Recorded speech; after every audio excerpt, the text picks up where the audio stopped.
Je suis Yael Eastman, ou bien simplement Yael.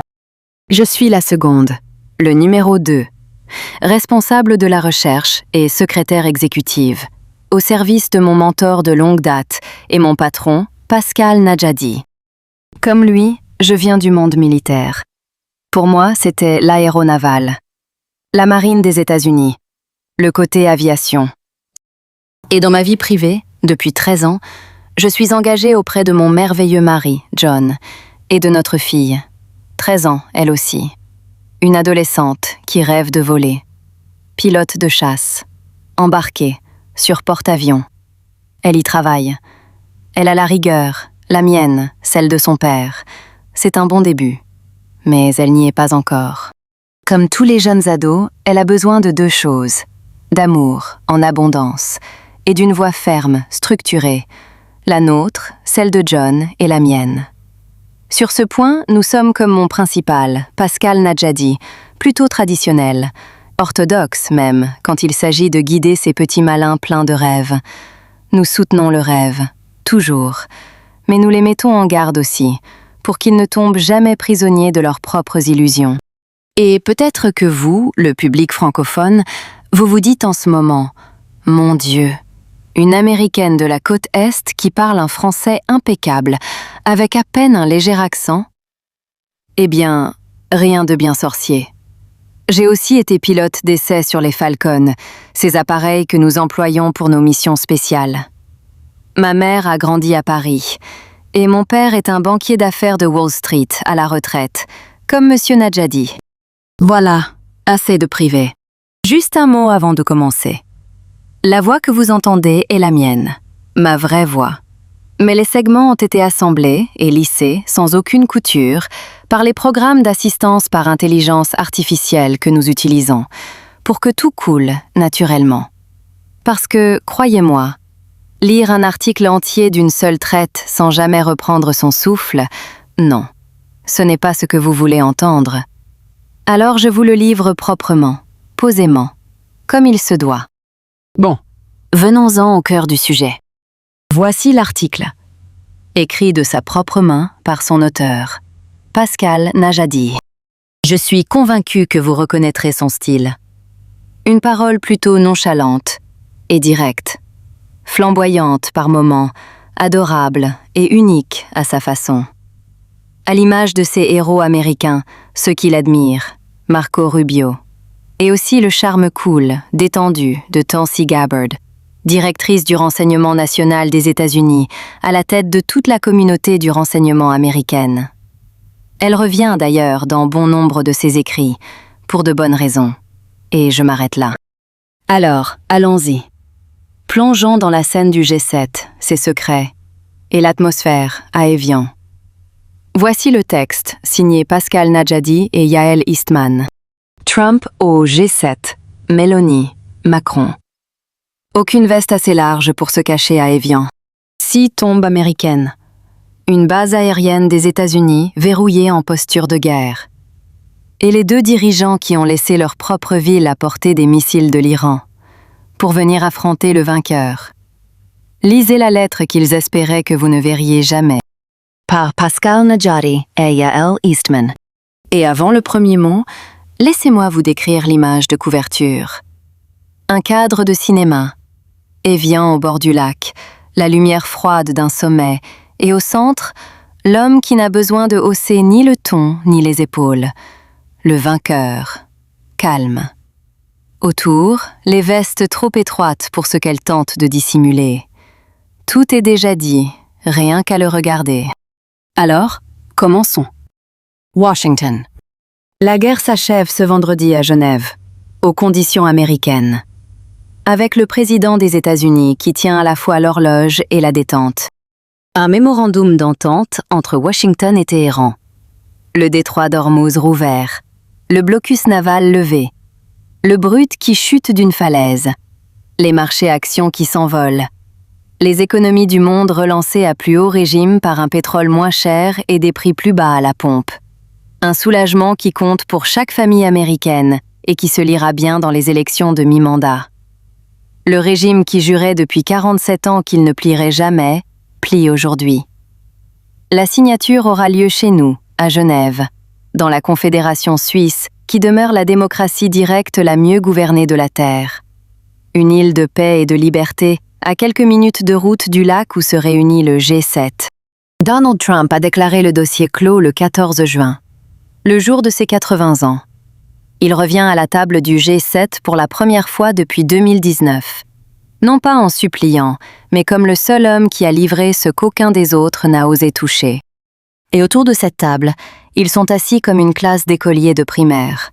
Comme Greta, la pseudo-capitaine du « How dare you », celle de la flottille pro-Hamas qui refuse encore de grandir, surprise à traîner après l'inspection du maître. Les longs visages, mis à nu.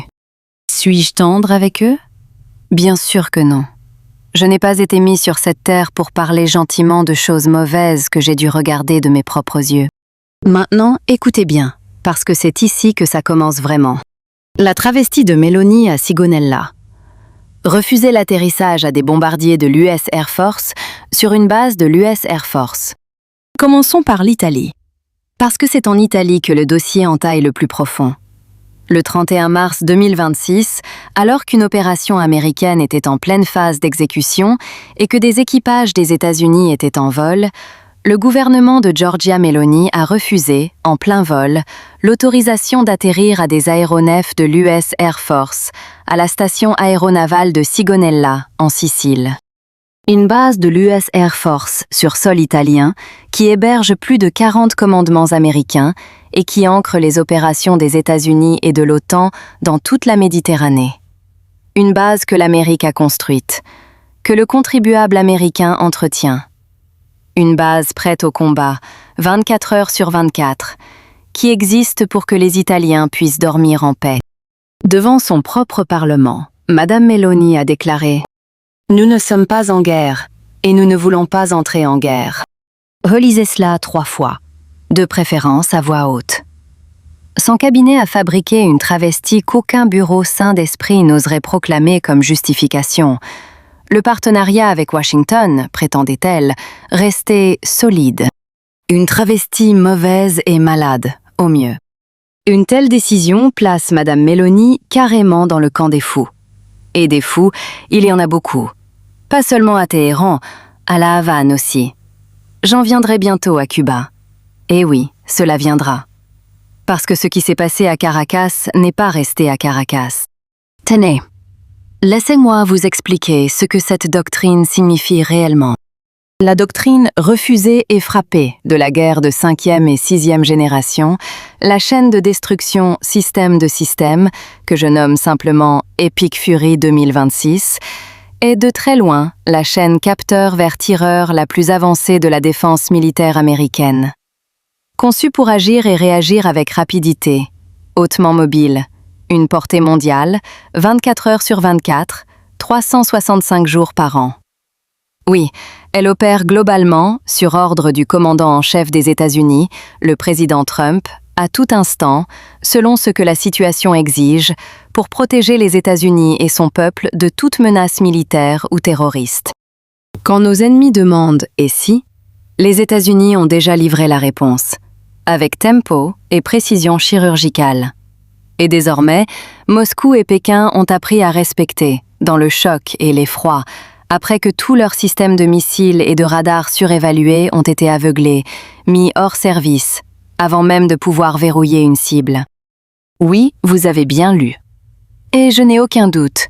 Les vendeurs de Moscou et de Pékin ont ce soir leur téléphone allumé, illuminés par des clients effrayés aux 4 coins du monde, qui ont dépensé des milliards en faisant confiance à de fausses démonstrations. La leçon est simple. N'achetez pas de système de défense russe ou chinois. Pour l'essentiel, ce sont des technologies américaines copiées-collées.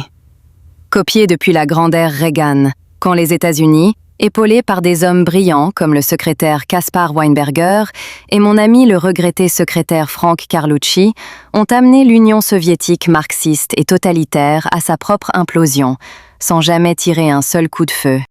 Je serai franc, parce que cela fait gagner du temps et parce que je le dis avec une certaine autorité.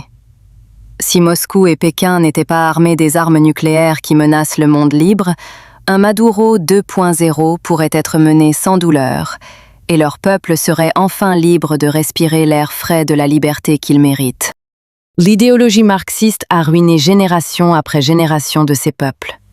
Le marxisme et les hommes qui le portent en costume Brioni sur mesure appelaient cela le système Poutine, universellement corrompu et antidémocratique. Et le parti unique du Parti communiste chinois sont de la même étoffe que la mafia d'État cubaine. Des restes d'une idéologie ratée, dirigée par l'incompétence, maintenue en place seulement par la coercition antidémocratique et, oui, par la corruption, qui traverse chaque couche du gouvernement, jusque sur les trottoirs.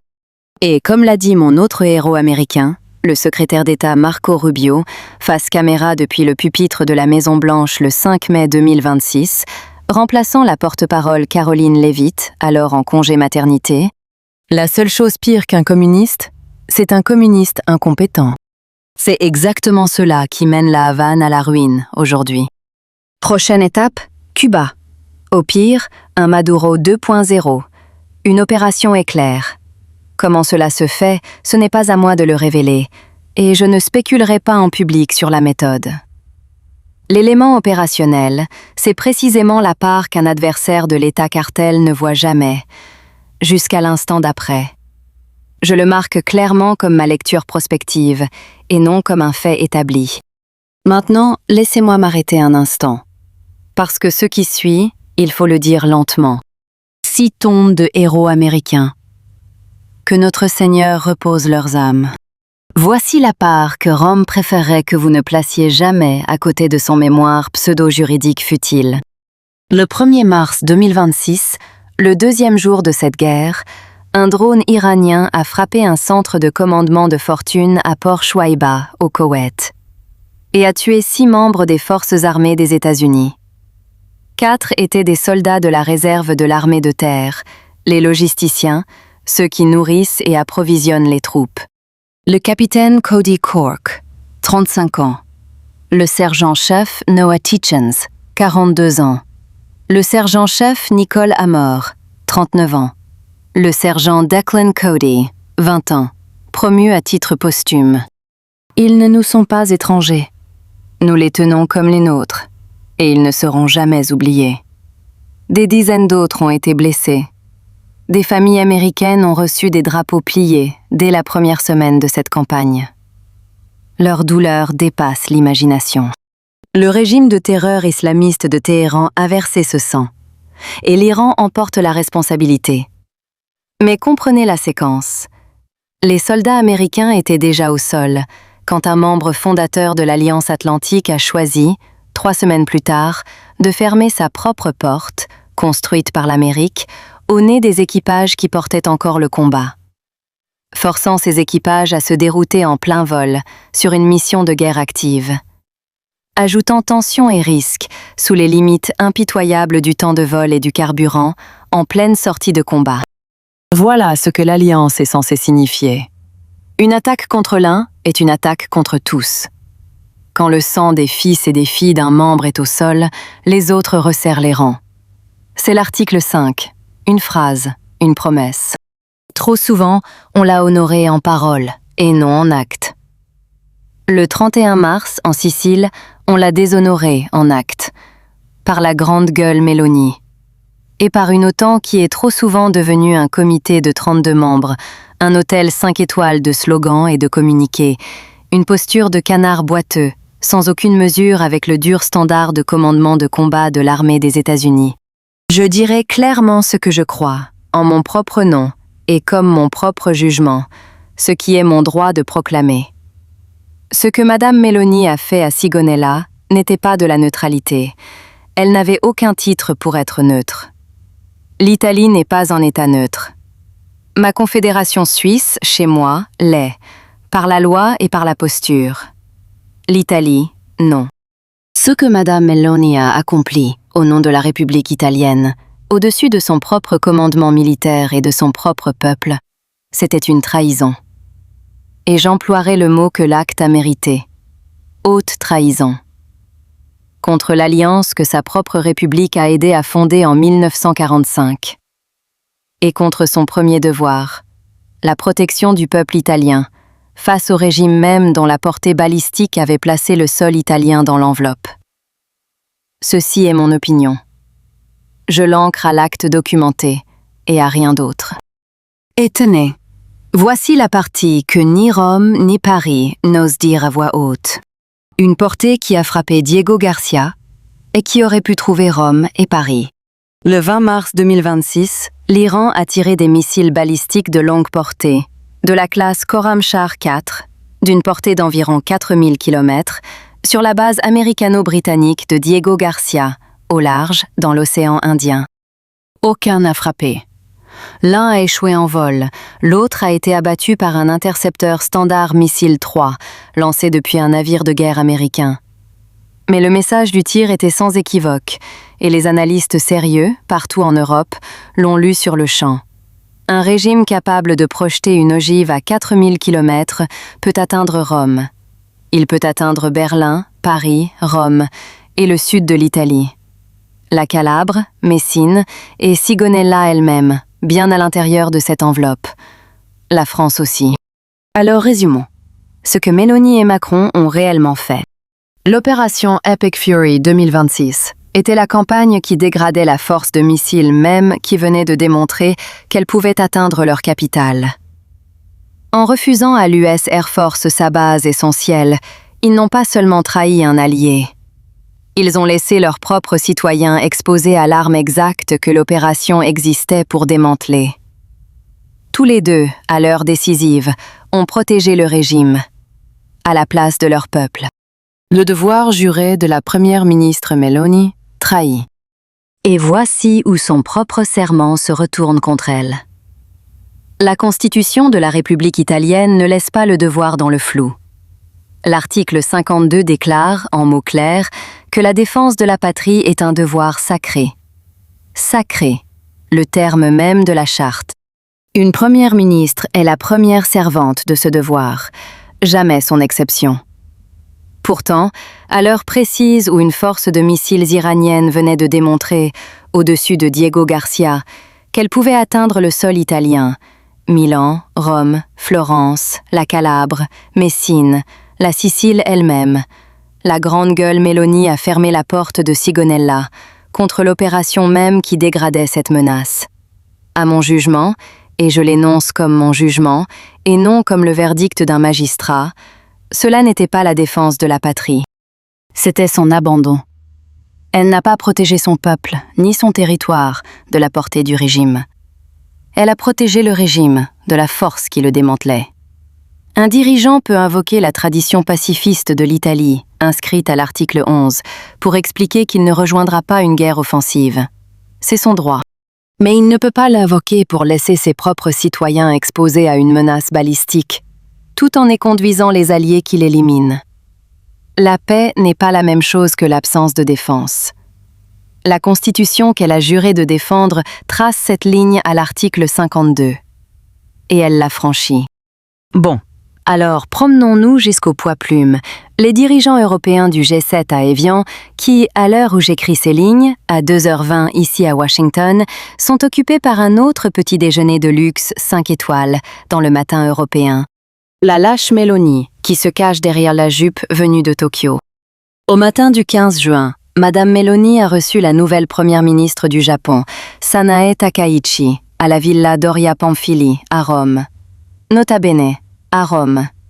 Une chaleureuse photographie indo-pacifique à l'aube.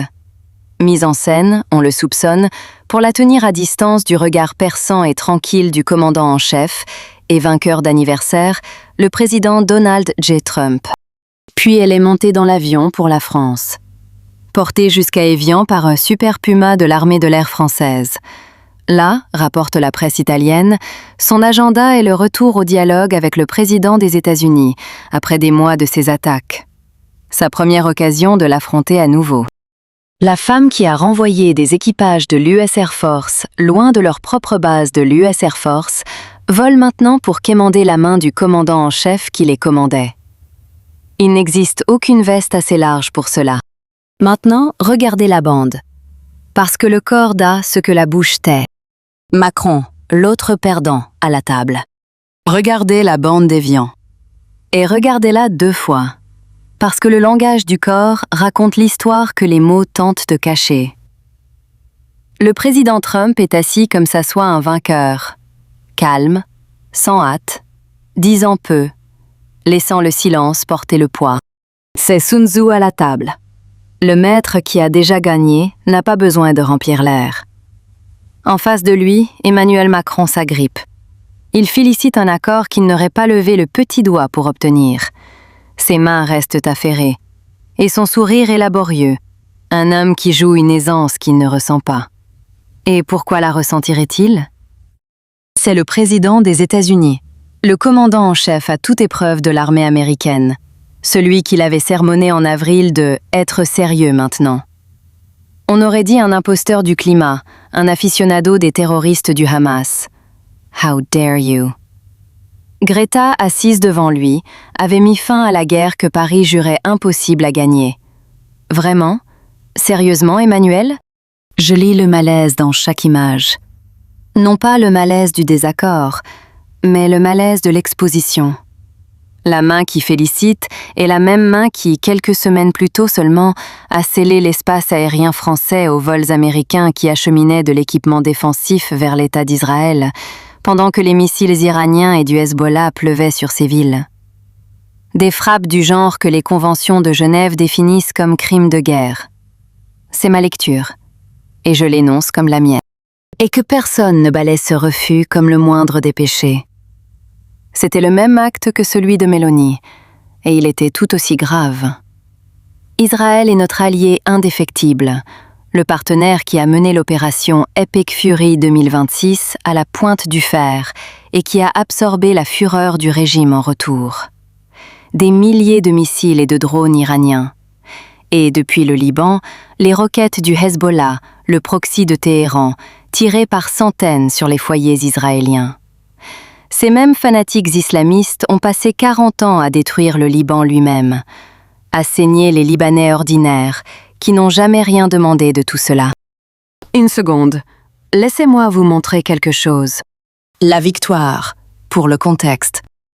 Et ici, l'artwork de La Victoire. Laissez-moi vous le décrire. Un cadre épique, taillé pour le grand écran.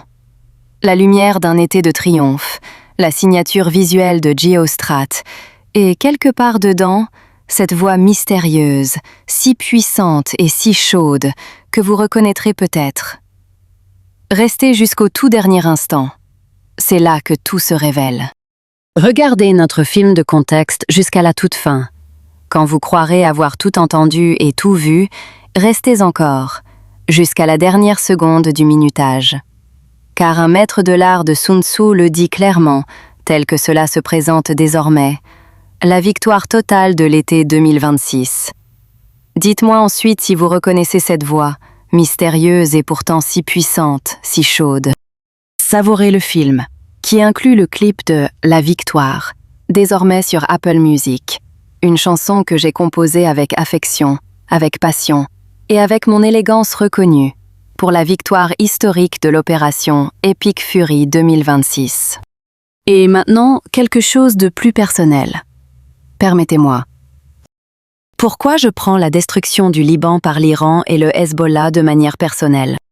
Mes parents se sont mariés à Beyrouth à la fin des années 60, avec le consul des États-Unis présent. À l'époque où Beyrouth était encore le Paris du Proche-Orient, une ville de lumière, avant que le Hezbollah et ses maîtres n'en fassent une otage. Alors quand Emmanuel Macron, Monsieur pour sûr, a fermé le ciel français aux aéronefs qui tentaient d'aider Israël à défendre son peuple contre un agresseur aspirant au nucléaire, armé de missiles balistiques, exportateur de terreur, le régime même dont la terreur islamiste a assassiné des citoyens français dans les rues françaises, il ne s'est pas tenu là où un partenaire indéfectible des États-Unis et d'Israël devrait se tenir. Il a choisi un camp. Et c'était le camp du régime de Téhéran. Qu'ils se souviennent de quels soldats ont pris d'assaut les plages de Normandie pour arracher la France aux collaborateurs fascistes de Vichy, ceux qui ont livré les Juifs à une machinerie nazie qui a consumé 6 millions d'âmes et embrasé toute l'Europe. L'Amérique est venue pour la France alors. La France n'a même pas voulu ouvrir son ciel maintenant. Alors posons la vraie question. Pourquoi il voulait que le maître de l'art de la guerre et l'accord échoue?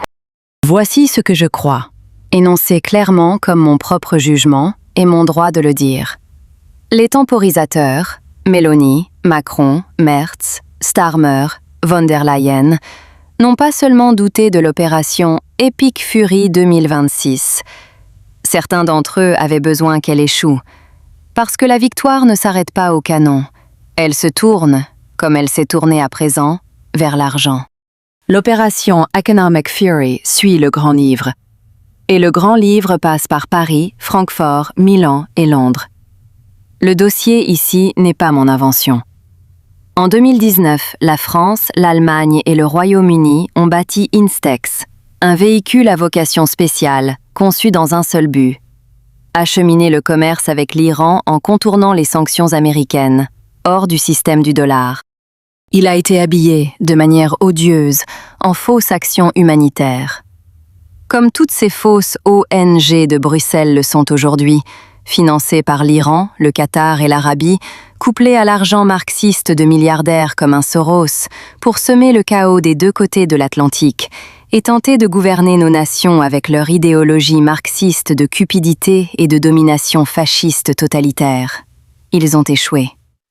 Quant à Instex, on l'a compris, dans toutes les capitales sérieuses, comme un contournement. Celle-là aussi s'est effondrée. Comme l'architecture idéologique marxiste de l'Union européenne s'effondrera naturellement, comme s'est implosée sa mère ratée, l'URSS, par sa propre futilité. Mais l'architecture et l'intention sont au dossier public. Je tire l'inférence, et je la marque comme inférence, et non comme une accusation contre une institution nommée, là où l'argent a circulé pendant des décennies pour maintenir en vie un régime sanctionné. Les hommes et les femmes qui ont bâti et béni ces canaux ont toutes les raisons de redouter l'eau claire. Une guerre s'est terminée est un titre de journal. Un grand livre ouvert est une reddition de comptes. Voilà, plus que n'importe quelle photographie de sommet, pourquoi les visages à Évian sont longs. Et pendant qu'il boudait, moi, j'ai fait autre chose. Pendant qu'il boudait, le visage lent, j'ai fait autre chose. Je ne présente aucune excuse pour le contraste qui suit, parce que c'est tout le propos. Pendant que les temporisateurs préparaient leur sourire de sommet, je me suis assis, le soir de son 80e anniversaire, depuis notre bureau, une simple traversée à pied de Lafayette Square dans la capitale fédérale où le monde se façonne avant de basculer, et j'ai écrit à l'homme qui a mis fin à la guerre. Les gens aiment un document, parce qu'un document ne tourne pas autour du pot. Alors lisez-le, en entier, tel qu'il a été envoyé. Et ici, devant vous, la lettre elle-même. Laissez-moi vous la décrire. L'entête bleu marine de Géostrat, le papier net, et la signature de Pascal, posée à l'encre, en travers du nom dactylographié. Un document qui ne se cache derrière rien. Le voici, dans son intégralité. Washington, le 14 juin 2026. Cher President Trump, à l'occasion de votre 80e anniversaire, ma bien-aimée Coco se joint à moi, tout comme Yael Eastman, notre secrétaire exécutive et responsable de la recherche, avec toute l'équipe de Geostrat Agency LLC et nos alliés et amis américains de confiance, pour vous adresser nos vœux les plus chaleureux et les plus sincères. Nous ne vous souhaitons rien d'autre que la toute meilleure des santés continues et une longue continuation de votre résolution formidable et décisive. Continuez à pratiquer l'art de la guerre comme seul un maître le sait, avec la connaissance anticipée, avec la force et avec une constance que nos adversaires ne peuvent ni égaler ni épuiser. Après 8 décennies, vous ne tenez pas seulement la ligne, vous donnez le tempo, et le monde court encore pour suivre votre rythme. Il y a une chose que je veux dire clairement parce qu'elle me tient à cœur. Vous êtes une idole pour tant de gens, et pour personne plus que les enfants, qui vous regardent avec une admiration ouverte. Ils voient un homme qui n'abandonne pas, qui se lève tôt et travaille tard, qui encaisse les coups et y répond debout. C'est la leçon qu'ils absorbent sans même le savoir, que le courage est une habitude, que la force est une discipline, et qu'un peuple libre ne s'incline jamais. Ils sont notre avenir, et ils valent chaque once du combat. Et qu'on le dise clairement. L'Amérique d'abord n'est pas l'Amérique seule. Sous votre direction, c'est devenu une bénédiction bien au-delà des frontières des États-Unis, pour vos alliés, pour vos amis, et pour chaque peuple libre qui dort plus en sécurité parce que l'Amérique se tient debout, forte.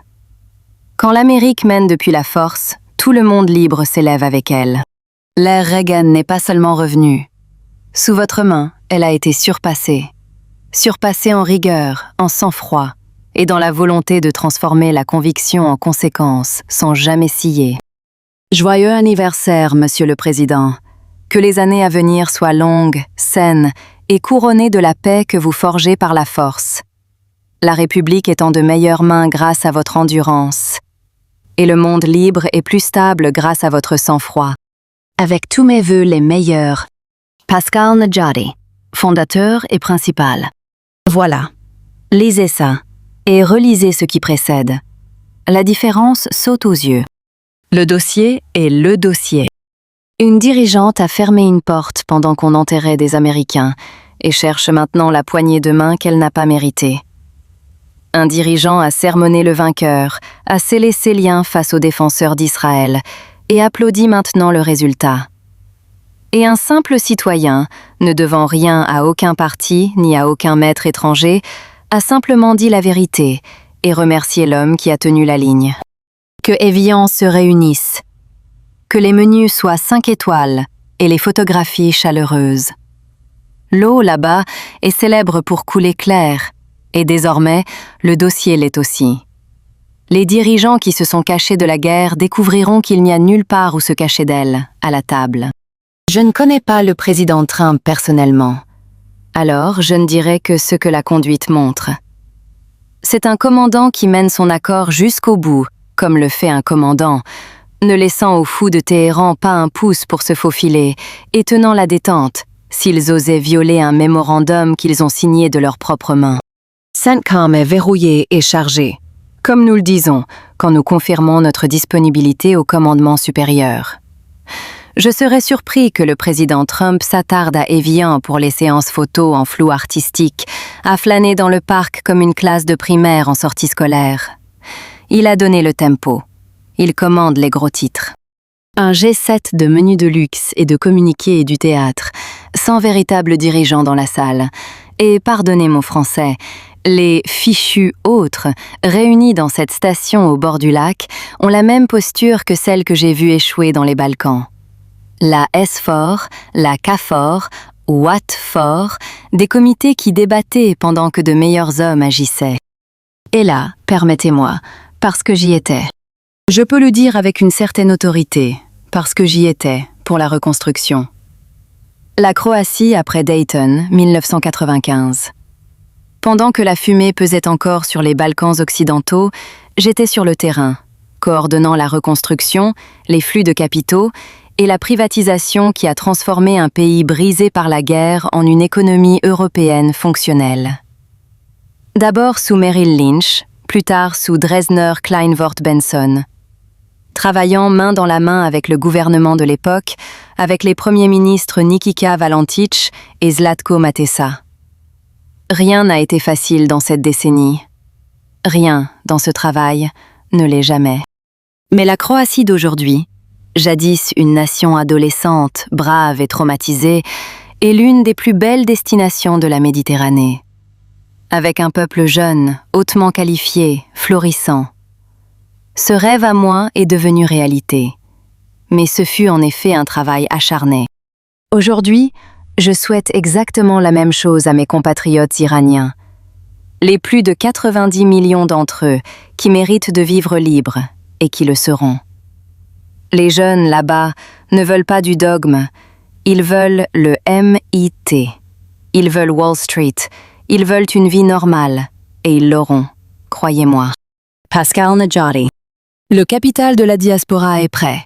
Mis en scène de Los Angeles à Genève, prêt dès l'instant où la fenêtre s'ouvrira. Cargue est contrôlée, non détruite. La ligne de base d'une économie future, et non une ruine. Paix, prospérité, amitié. Voilà le plan de jeu. Et il est déjà en train de s'écrire. Grâce au maître de l'art de la guerre, le plus fin élève que Sun Tzu n'ait jamais rencontré, et à son cabinet astucieux et discipliné. Aux officiers généraux et aux équipages qui portent la charge là où les caméras n'atteignent jamais, et, non des moindres, à l'arme silencieuse sous autorité exécutive légale, la magnifique directrice du renseignement national, Tulsi Gabbard. Toujours à son poste, faisant son travail brillamment et en silence. Elle ne frappe que lorsque les cibles sont verrouillées et qu'il ne reste plus aucun moyen de fuir. Nous, les introvertis tranquilles de Manuel, que nous étions tous deux dans nos jeunes années, nous sommes ainsi. Nous gardons notre patience. Nous restons silencieux jusqu'à ce que la fenêtre sûre s'ouvre. Et alors, nous bougeons. Et rien de légal ne nous retient loin de la mission. Et pour finir, 2 lignes, du maître lui-même. Sun Tzu, l'art de la guerre. Chapitre 1er. L'établissement des plans. Toute guerre est fondée sur la tromperie. Chapitre 13. L'emploi des espions. Ce qui permet au souverain sage et au bon général de frapper, de vaincre et d'accomplir des choses hors de portée des hommes ordinaires, c'est la connaissance anticipée, l'espionnage et le contre-espionnage. Et laissez-moi vous décrire une dernière image, celle qui compte pour nous. La porte que nous franchissons chaque matin et que nous quittons tard dans la nuit, comme maintenant ce dimanche, les lumières sont encore allumées.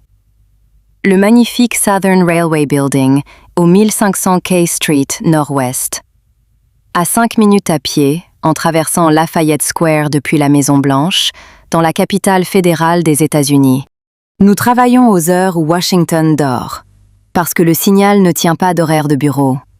La mission ne débauche pas, et nous non plus. Quelques mots maintenant pour le dossier. Une note de la secrétaire exécutive.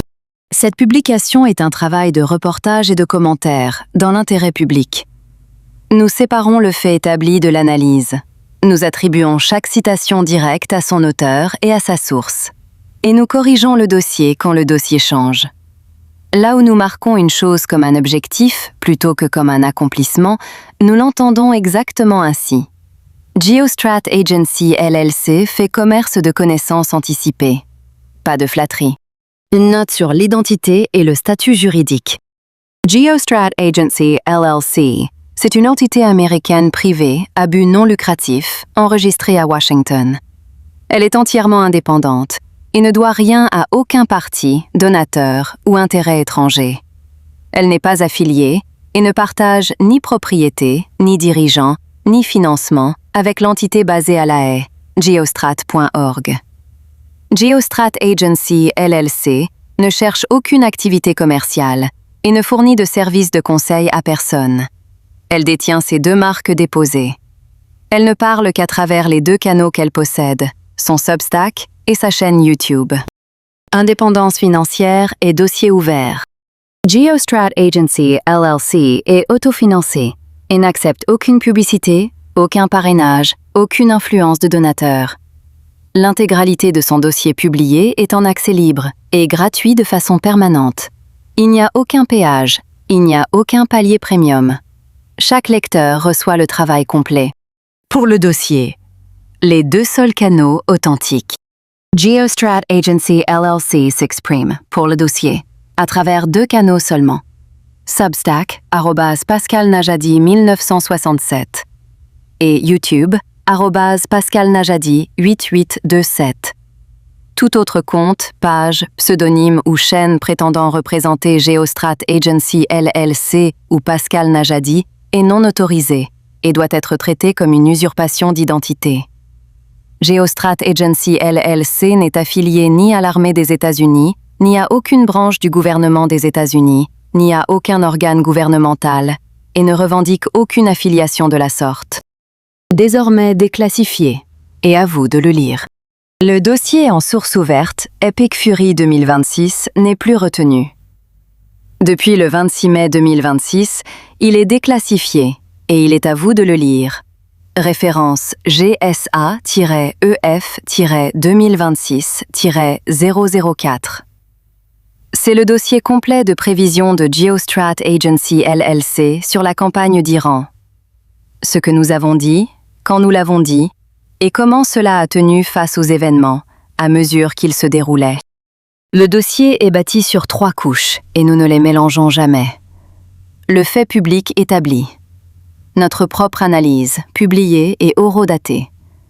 Et notre auto-évaluation antérieure, marquée clairement comme telle. Vous voyez exactement où le fait vérifié s'arrête et où notre jugement commence. Il a été soumis à un test de résistance indépendant, un audit externe par Grok de XAI, a noté le dossier 8,5 sur 10 en précision composite et a chronométré une avance de tempo de publication de 10 à 18 jours sur 9 grands médias. Nous ne corrigeons pas nos propres copies. Écrivez-moi. Demandez votre exemplaire à execsec@geostrat.agency et je vous l'enverrai directement. Le rapport est disponible en anglais et en français, gratuitement, sans péage et sans condition. Bureau de la secrétaire exécutive. Yael Eastman. Secrétaire exécutive et responsable de la recherche. Geostrat Agency LLC.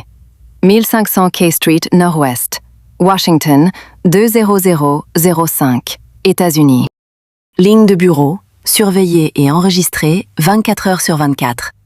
Plus 1 771 203 06 10. Notre devise, à Geostrat Agency LLC. Et la bannière qui la porte, en bleu marine, signée Geostrat Agency LLC 2026. Marquez déposé. Epic Fury 2026. Registre principal de l'USPTO. Marque verbale en caractère standard. Numéro de série 998-07441. Déposé le 6 mai 2026. La marque figurative Globe et épingle de Geostrat Agency LLC. Numéro de série USPTO 997-66311. Toutes deux détenues personnellement par Pascal Nadjadi. Copyright 2026. Geostrat Agency LLC. 1500 K Street Nord-Ouest, Washington, États-Unis. Et c'est ainsi que se referme le dossier. La voix était la mienne. La vérité, la sienne. Et le reste, vous l'avez désormais entendu. En entier. Bien à vous, and over and out. We had a little argument on that. It's toll free. So I don't think we're going to need much help. But I don't think it's a bad idea to have a ship or two up here from a few countries. You'd be a great country to do it. Because you never know what happens. But I think it's going to be open and I think it's going to be free sailing. We do want to see if we can straighten out the Lebanon thing, because it just seems to just never end. And that's a mini version of what we were doing, and it should not be tough.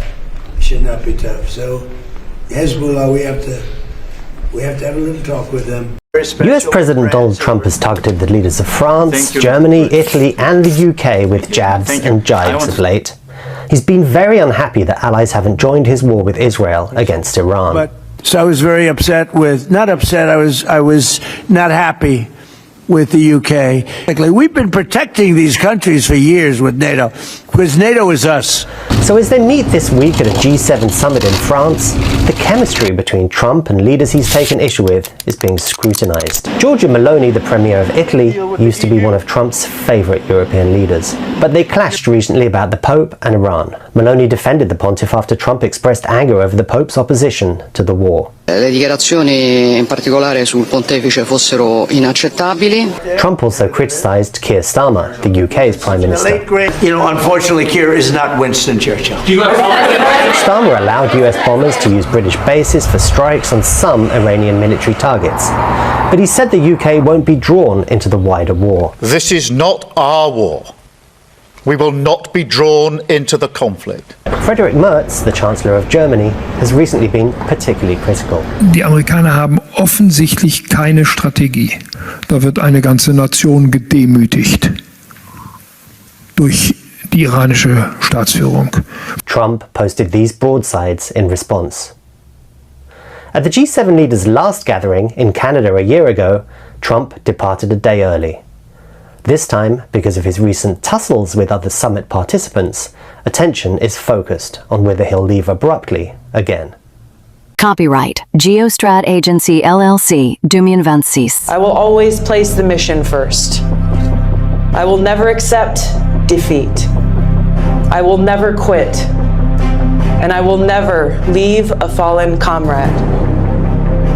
We will never leave a fallen comrade. We will not neglect those who are injured, sick, or in need.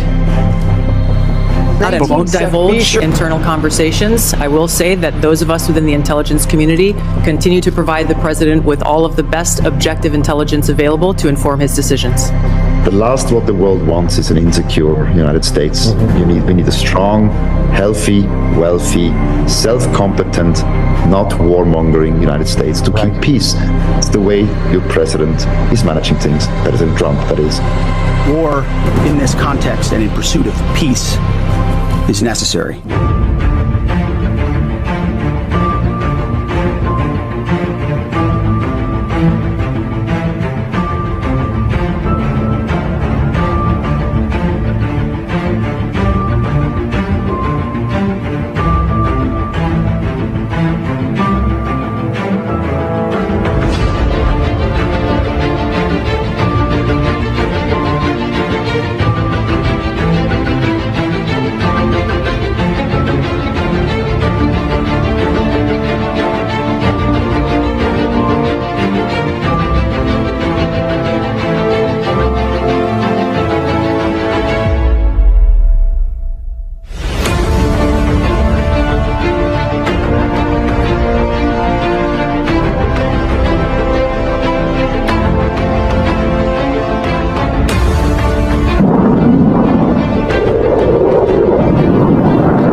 They're not the bully of the Middle East anymore.